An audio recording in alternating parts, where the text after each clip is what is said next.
I am a Filipino inheritor of a glorious past, hostage to the uncertain future. As such, I must prove equal to a twofold task. The task of meeting my responsibility to the past, and the task of performing my obligation to the future. I sprung from a hardy race, child many generations removed of ancient Malayan pioneers. Across the centuries, the memory comes rushing back to me, of brown-skinned men putting out to sea in ships that were as frail as their hearts were stout.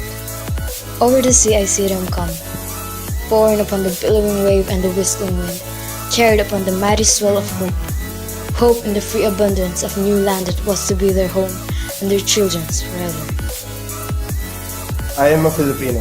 In my blood runs the immortal seed of hero seed that flowered down the centuries in deeds of courage and defiance.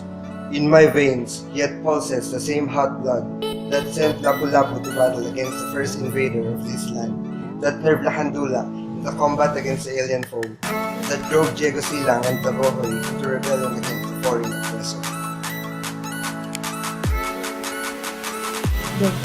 I am a Filipino, child of the marriage of the East and the West.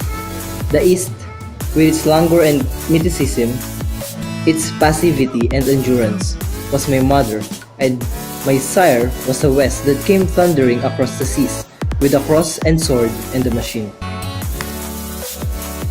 I am of the East, an eager participant in its spirit and in its struggles for liberation from the imperialist yoke. But I am also known that the East must awake from its centured sleep, shake off the lethargy that has bound his limbs, and start moving where destiny awaits. For I, too, am the West, and the vigorous people of the West have destroyed the peace and quiet that once were ours. I cannot longer live, a being apart from those whose world now trembles to the roar of the bomb and cannot shout. I cannot say of a matter of universal life and death, of freedom and slavery for all mankind, that it concerns me not. Go. For no man and no nation is an island, but a part of the main.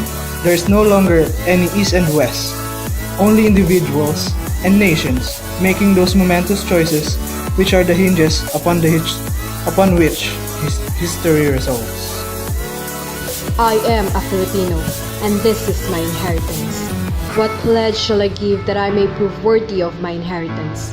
I shall give the pledge that has come ringing down the corridors of the centuries, and it shall be compounded of the joyous cries of my Malayan forebears, when they first saw the contours of this land loom before their eyes, of the battle cries that have resounded in every field of combat from Mactan to Tirad Pass, of the voices of my people when they sing.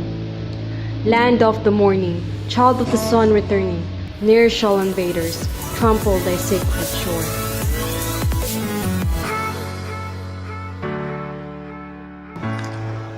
Out of the lush green of these 7,000 isles, out of the heartstrings of 16 million people all vibrating to one song, I shall weave the mighty fabric of my pledge.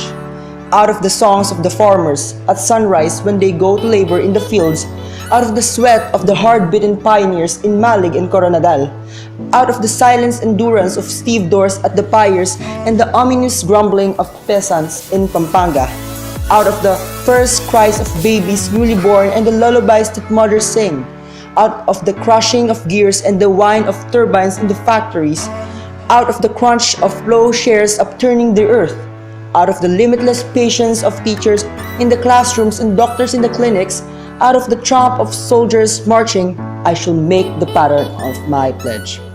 I am a Filipino, born to freedom, and I shall not rest until freedom shall have been added unto my inheritance, for myself and my children and my children's children forever.